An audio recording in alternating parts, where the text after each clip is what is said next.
Hi guys, welcome back to Let's Go Mental. My name is Warime.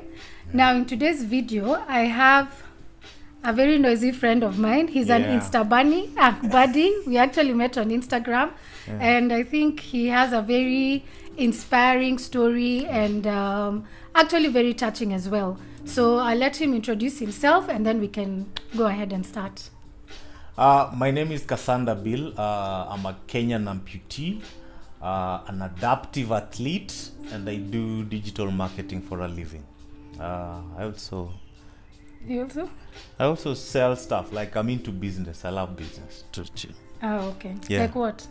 I do auto spares for motorcycle. Yeah, and I also do gears for motorcycle. So if you need a helmet, a jacket, that kind of thing. Yeah. Okay, cool. I've actually seen many of your photos, your videos on Instagram, moving at some speeds. Do you want to tell us a bit about that? I'm also a biker. I'm a biker, so I just love bikes. My passion, my hobby. So do you race for? I race, but for fun, not Okay. for money Not for or money. for reward. We just go out there to just have fun. Okay. Sawa, thanks for coming onto my show. It's been quite a while. We've been trying to get a hold of each other. But it's been so hard. But at least today now, finally we are together. Yes. So you've told us what you do. Yeah. So maybe you can share a bit of your story. You've mentioned that you're an amputee. So maybe you can touch on that a bit. Yeah, so for me, I was born like any other kid. I had a normal childhood like most of you out there. I went to a public school. I had normal family interaction growing up as a kid. So went to college. After college, looked for a job. So when I had an opportunity to get a job, I had a long time dream to always own a motorcycle. My dad has always owned a motorcycle ever since I was so that's born. where it came from? It came from that. So because my dad never wanted me to touch his, I grew a huge interest to actually owning one. So when I started working, I started saving, putting aside a little bit of money here and there. And then when the time was right, I just woke up on a Saturday morning, going for my normal errands, then came back with a bike. So that's how my biking journey started. Bought a small bike over a period of time when I discovered that I could ride a more powerful and a bigger bike. That's what I did. So after joining the biking culture in Nairobi, I discovered that bikers go and do rides every Sunday. So I was part and parcel of that community. Then my competitive side decided to join motorcycle racing here in Kenya. So it started doing racing, and it was like, I think 3 or 4 races every year. So in 2015, I challenged myself to be part and parcel of the last race of the year, which was in October. So took time, practiced, prepared, and did everything to make sure the race was a success. Ideally, and wanted so bad to win. So on that day, which was in 11th of October 2015, we were out there having fun with friends, chasing that trophy. For us bikers, when you win, you have something called the bragging rights. You've got the right to call and belittle all the other bikers. That's why we race. So on that day, I was looking forward to be that guy who wins in my category and gets to own the bragging rights. So it never went according to planned, how I had planned it. Why? Because we were on this long stretch, racing down, trying to keep up or catch up with each other. Then we got so close into the corner that I'd never had enough time to slow down and negotiate the corner. So it's an S-curve. It's a right-hander, then it's a left-hander. So 2 corners in one. So I slowed down, but I only managed to carry speed to the first corner. So transitioning to the second corner, it was actually a descending ground. So I lost control. The bike went off-road. I did let it go. It went hit a Pelican road sign. I smashed myself onto the commotion, and that's how I lost my foot. Wow. Yeah, so I lost my foot on the spot. By the time everything had happened, I just saw too much blood coming from my foot. And trying to put one and two together, the medics came, assessed me, did the first aid. Then they actually told me, you know what, you've lost your foot, but we have to rush you back to the hospital to put it back together. So when we got to the hospital, you actually saw your foot. yeah, I saw it. Wow. It was actually stuck. So for us, when you're racing, we Sorry, wear boots. I'm not, my mind sometimes, I think a bit of animation. Yeah. So now I'm imagining you're there on the ground and you can see your foot right there. I mean, it's not funny, but yet again. Yeah, that was how the whole thing played out. Yeah. Like after everything had happened, we have a one-piece racing suit. Yeah. So it's attached from the top to the bottom. Okay. But when they opened it up, the foot just fell off. Oh my. Yeah. So when the boot was opened, it just fell off. Yeah. And the foot was stuck inside the boot. Yeah. So you could see the foot in there. Oh my goodness. Yeah. So they told me they have to rush me to the hospital to put it back. Yeah. But when we go to the hospital, because of the nature of how it detached, it couldn't be put back. Okay. When you lose any part of your body, if it's a clean cut, it's much easier for the doctors to put it back. Yeah. But if it's distorted, like it's constant, like for me it was like mtu anaponda viazi. Yeah, it was so distorted. You couldn't put where the nerves are, where the veins are. Yeah. So they just said, no, Bill, it can't be done. Yeah. Yeah. So that's how I lost my foot. Oh dear. Okay. Yeah. Yeah. It has been a journey. Yeah. Yes. Is it hard for you to keep sharing this story? No. It's not. No. The best thing that I ever did to me and for myself is to accept the whole thing. To accept the whole thing that happened, and just be okay, not being like any other person. Yeah. I'm embracing and accepting who I am as a person. So that really helped me a lot. Like currently I'm at a space where I was offered to have the foot back and get that life back. I would say no. Okay. I'm that confident and settled at the moment. I'm okay just the way I am. Okay. Yeah. In fact, I wanted to ask you whether there's a there's what? A chance of it growing back. It can't grow back. Like transplant. No, it can't. Yeah, okay. It can't. Yeah. So you just have to accept it. Just how was that initially, adjusting to that? It's one of the most challenging things I've gone through. I can imagine. Yeah, because you've lived 25 years of your life with both feet. Then one day the doctors tell you only have one. Yeah.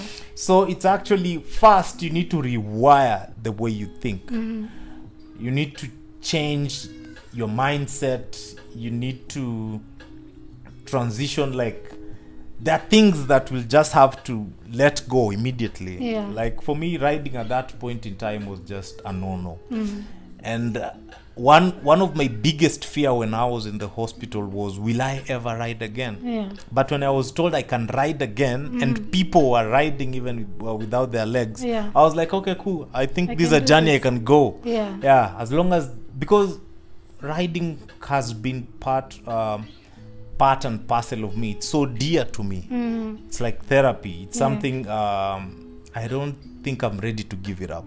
So the fact that they confirmed to me that I can still live my life with it meant so much. And it also helped me a lot towards accepting. So I was paying attention so much towards adapting more than crying. Yeah. So that's why I feel like it was a tough journey to go through, but it was worth each and every hassle I went through. Yeah. So, are you generally a positive person, such that when this challenge came, I get that question a lot. Oh yeah, you do get it a lot. Yeah. Okay, yeah. So there's that bit. Yes, I'm a positive person, and that's who I was since my childhood. Yeah. But that positivity was shaken. This is the moment that actually that positivity was shaken, and I felt like I lost it. Yeah. By the time I lost so much and nearly everything, this is a point where you yourself, you ask yourself, does it really make sense being positive? Because you're being positive in a losing battle. You get I it? know what you So mean, it kind of feels stupid. But going down that path and hitting a rock bottom and coming out of it, the moment I started coming out of it and the moment that positivity started rejuvenating again. So it's always been there. Okay. I think it's easier for a person who's just inherently positive. Okay, well, but of course sometimes also there are some people who certain situations just change them. It makes them stronger. It makes them strong. Like for me, beside the fact that I've always been positive, this situation kind of just made me more and more positive, but not just positive blindly. Yet it opened up my eyes. The fact that you can be positive, but you need to be realistic positive. So it played a huge role in my life. Okay, cool. So now, sorry, mothers, you've talked about hitting rock bottom.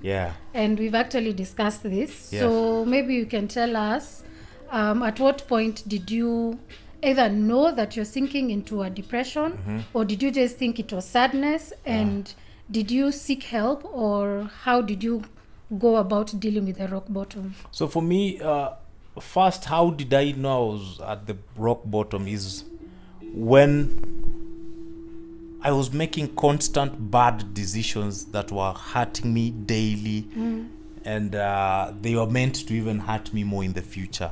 Like I was losing I lost so much money. I lost friends. I found myself in debt. I found myself in a space where I couldn't have a conversation with anybody, be it my friends, be it family. Like we're all there. There's always the anger that comes with people asking questions. So that's being overly concerned. So when I was at that moment, that's when my positivity was shaken, and that's when I lost it, and that's when depression came in. Because I felt like I'm in a situation where there's no way out of this. As much as I'm trying to be positive, it's not working. So every day kept locking myself indoors. I don't want to go anywhere. Even the things that I had worked so hard for, including a bike, I was so willing to give it out. Why? Because it meant nothing to me. Things and activities that were fun kind of felt like I'm struggling to even do them. Which is a sign and symptom of depression. Any question, any concern that came from friends or people around me, even my ex-girlfriend at that time, was reciprocated by anger. And I even went as far as even insulting people. Right? Because that was like my shield. The fact that if I talk to him, he will insult me, then he will keep quiet. So I was doing everything possible to be left alone. Even the fact that I never even cared about my hygiene. Brushing your teeth is a struggle. You get it? You don't want to shower. I know. So you don't want to shower. Those things and they're things constantly. That you think they're so. I mean, it's second nature. To shower, it's second nature to brush your teeth. But it ends up being a struggle. Even the fact that I was always in one hoodie, from Monday to Friday. Do you know? When I first got diagnosed, I actually have another black jacket that I wore every single day. Until it got to a point, so this time I'd been admitted. Got to a point my doctor had to be like, now, I think you need to change the jacket. But to me, I'd not realized that I used to wear this thing every day. It's giving me comfort. You would never realize because and I even remember, it had even some food on it. But at that point, it didn't matter whether I had food on my clothes or not. Okay, cool. So now, having explained to us or given us the symptoms that you were experiencing, did you seek help, or how did you go about it? For me, actually, at that time, I didn't have a clear idea of what I was suffering from and what demon I was fighting every day. So I remember ever since I was involved in an accident, people kept telling me, you need to talk to somebody. But I never knew who is this somebody, where can I get them? Yeah. So at that time when I was alone, so because I had managed pretty much enough to push people away. So it's at that time that I felt and I started remembering such lines like, I need to talk to somebody. So me talking to somebody was like, okay, telling them your problems. Yeah. I never thought that it would lead to a solution. So for me, I never wanted anybody around me to see how vulnerable I am. Yeah. I never wanted the people who know me to know that I'm going to have a session with a psychiatrist or a psychologist. Yes. So the best way for me in that situation was to go online. Yeah. So for me, I reached out for an online site in the UK. Yeah. That's how I started. But my intention was never that I need help. Yeah. It was I just need to tell people my problems because there was nobody close to me. So I just started having a conversation with them, hoping that they can listen to me. And the interesting thing is, started a few days, then relapsed back into my state.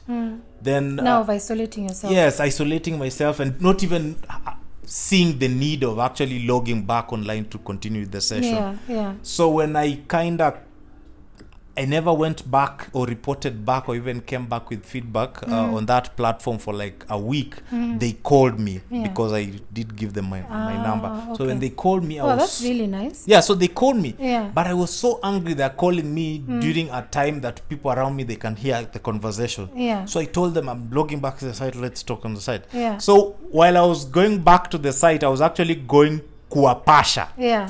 You get it? Yeah. I was going to let out that anger, frustration.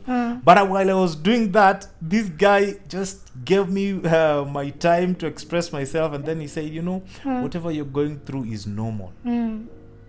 That was like, it was like the turning point to me. Yeah. Because ever up until that point, never had somebody told me that whatever you're going through, It's normal. it's normal thing. Because I was at a point where I feel like whatever I'm going through, it's something from a different planet.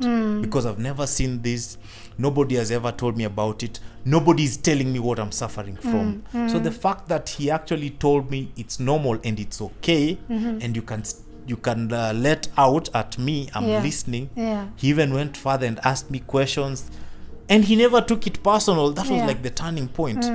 So at that point I was like, okay, I can just have my terrible life, and when I feel like letting out, I just go and talk to this guy. Let it out on him. And that's how the relationship started. That's how the conversation started. As much as I was letting out, he asked questions, and it was leading questions. So he would ask me something and I would open up. We kept opening pages that I wasn't willing to open up to somebody. And the fact that this person is somebody who didn't know who I am up until this moment. I didn't know who he is. And I'm so sure he's out of this continent. It was so satisfying for me to open up and just be vulnerable to him. Because I knew I'll never meet this guy and he'll never judge me. So that's how it started. And that's how I actually ended up getting help. Wow. That was like my miracle. Yes. That was like Angel Gabriel coming back. So that's how I sought help, and that's how the process just began. First building a relationship. Allowing myself to be vulnerable to him, being open and just sincere with myself. Like, I feel like killing myself. Those type of statements. I was okay telling him that because I know even if he tells me not to kill myself, he's in the UK. He can't come. He can't come and save me. Plus, he doesn't know which part of Nairobi I'm in. So that gave me the confidence to just be raw and just allow myself to let out. And the more I let out, the more I felt better. So I even started smiling in the house. Guys were like, now he's lost it. You get it? So that's how things played out to me. Okay. So, and you were getting these online counseling sessions? For how long? How long did it take? It lasted. The first one was supposed to go for 2 months, but the relationship and the conversation went on for like 8 months. Wow. Okay. Yeah, even after that, Yeah. we still kept we exchanged contact with the psychologist. No, he was a psychiatrist. Okay. So we exchanged contact. Yeah. I used to WhatsApp him. I used to that's really Skype him. nice. Yeah. So apart from the fact that it was a paid service, he even reached out and actually had a genuine concern of actually making sure I'm recovering. Yeah. And that really helped me a lot. Yeah. Oh, that's really nice. So meaning that you were not on any medication. So it's the therapy. No, it was the therapy that helped. That It really wasn't. helped. Yeah, it wasn't clinical depression. Yeah. Yeah. So for me, therapy played a huge role, and the fact that I was actually so willing and courageous enough just to follow the things that he used to tell me go and do. Yeah. The fact that there is that aspect that I just had even before the accident. The fact that I would challenge myself and I would allow myself to just go out there even if there is risk of danger. Yeah. I knew I'm doing these things not because I'll feel better, but just out of curiosity, that nature of just trying to figure stuff out. Yeah, like somebody will tell, okay, you need to go and talk to your girlfriend about something. You know, it will end up hurting one of the two of you, but you just go, not because you're being actually obedient or you're following instruction. It's out of curiosity. There is that curious nature. You want to go and poke and see what will happen. So that actually also played a huge role towards my recovery. Okay. Yeah. Wow, that's really nice. And now that's why I keep, and you see, if you had not spoken to someone, your symptoms would have actually progressed to a point now it gets to clinical depression, and then meaning that now you have to be on medication. And that's why I keep like stressing on my channel that if you feel off, if you resonate with any of the signs and symptoms of depression or anxiety, it's very important to get help early. Very, very important. Yes. Chances are if I would have waited longer, I wouldn't be here. Because who knows? I was at a point where life felt like it's not life anymore. You're even contemplating, okay, what if I get rid of this problem? How do I get rid of this problem? You even go as far as confirming what's the most painless way to go. You get it? So, and it was at that point where I had the courage to actually just go online and check. If I could have waited for a month, things would have been different. Yeah. And for me, I've always been that aggressive guy. And I know if I was to go down that road, I would actually go with a way that would take me immediately. So you see, reaching out and seeking help is of a huge importance to your life. And just to yourself. I know things will feel different. There's no motivation to do it, but just go, not because you feel like going. Just go because you know that it plays a huge role to your tomorrow. You get to see things differently tomorrow, and it's by you reaching out. Okay, so when I was inviting you for this interview, I didn't think it would get this deep and this heavy. Anyway, that is why now I called you. And you've answered one of the questions, because I wanted to ask you, like, why do you think... Okay, guys, my cat is here. I think we'll have to be dealing with this. If you hear meowing in the background. So anyway, so I just wanted to ask you, like, what would you encourage specifically men?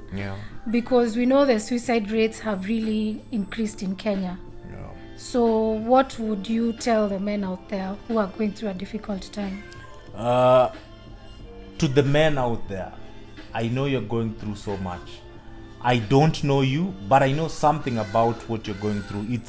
It's a demon that you keep fighting every day. And sometimes you feel like there is no value in actually being alive. Why? Because the demon keeps consuming you. But the best thing you can ever do to yourself is just to get somebody to talk to. It might never be your wife, it might never be your kids or your siblings or your parents, but you can seek medical professional help. These people know and understand how to deal with you. Some of these problems are not as big as our minds when you're suffering through mental health illness tell us they are.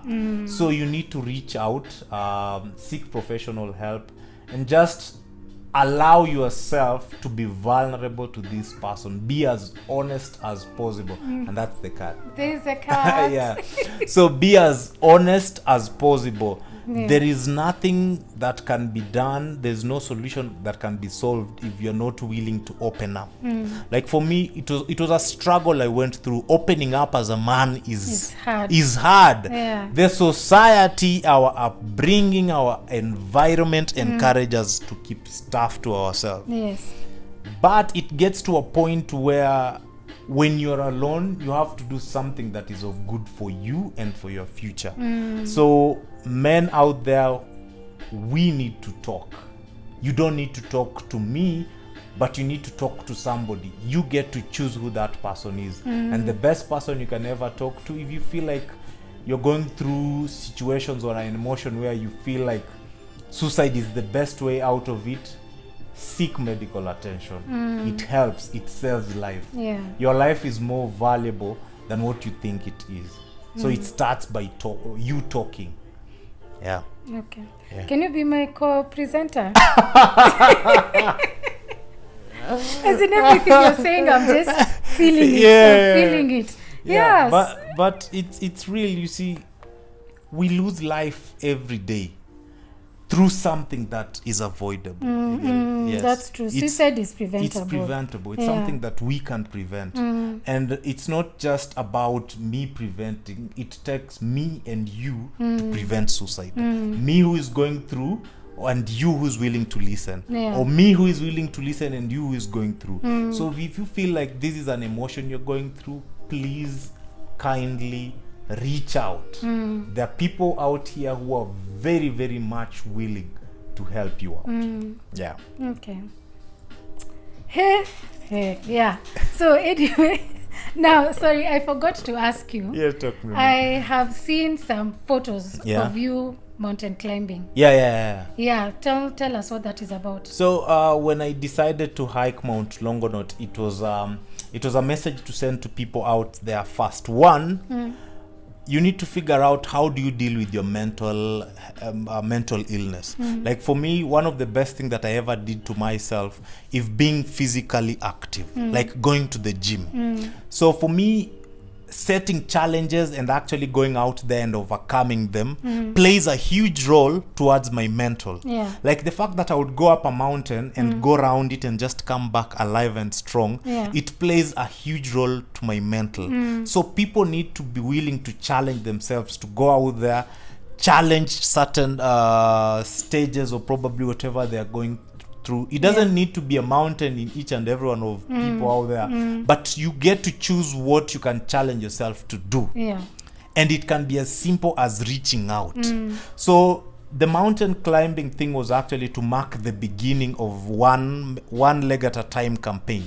So one leg at a time is basically going out there to institutions, targeting people who are below 25, the guys who are in colleges, high schools and primary schools. This is the bracket that are most affected by suicide. Yes, it's the biggest killer of the youth in Kenya. So I just wanted to reach out to them, talk to them, tell them what mental health is, how it feels like, tell them they are not alone through this, and actually guiding them towards where they can reach help, who they can talk to, and if they feel like they need an institution that actually understands. We also get One Leg at a Time has a strategy where we get to train and take even the staff themselves towards understanding what mental health is. There's a situation where there's a girl who was going through menstrual period and then she reached out to the teacher.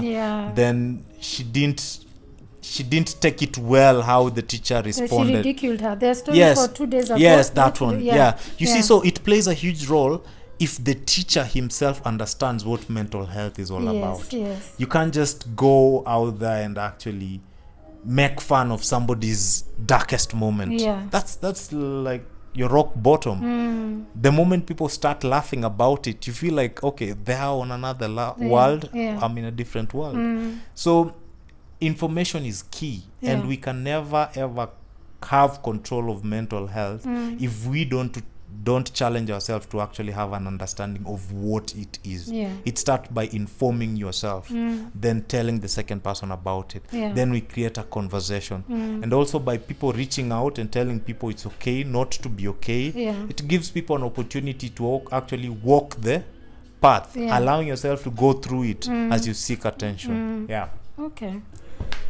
Yeah, that's so interesting. I'll make sure I have to climb a mountain with you very, very soon. But they do have special crutches for that? No, they're just kawaida crutches. Wow. Yeah, it for me, ever since I recovered from the accident, I never want to consider myself special by having a special car or having special crutches. No, I'm just as human as any other human out there. So I just try and use what is there and available. And I know it might be challenging to some people out there, but try work with what you have.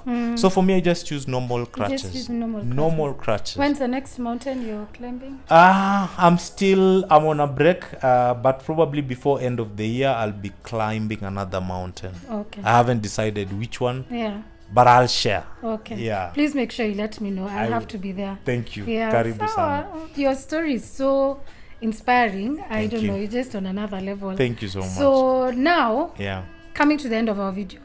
What's your parting shot? Parting shot is life will happen.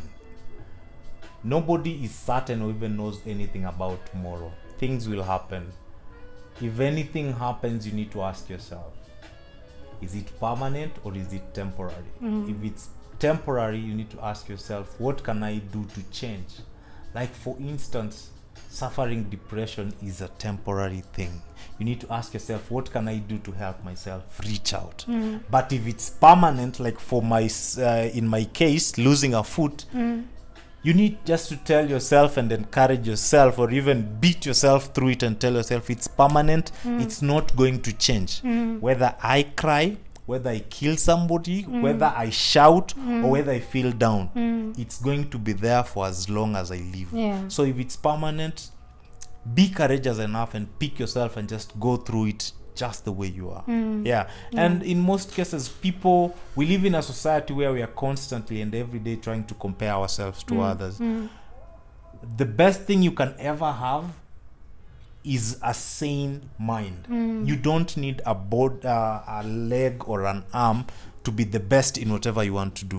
You need the best mental. So as long as it's intact, you're good, even without the leg. And that's why I'm here. My mind is the most precious thing that I have right now, not my leg, not my arms. Okay. Brilliant. Thank you, Cassandra. Thank you very much. So please tell guys your IG handle. My Instagram handle is Cassandas, Kasandas. Facebook is Cassandra Bill.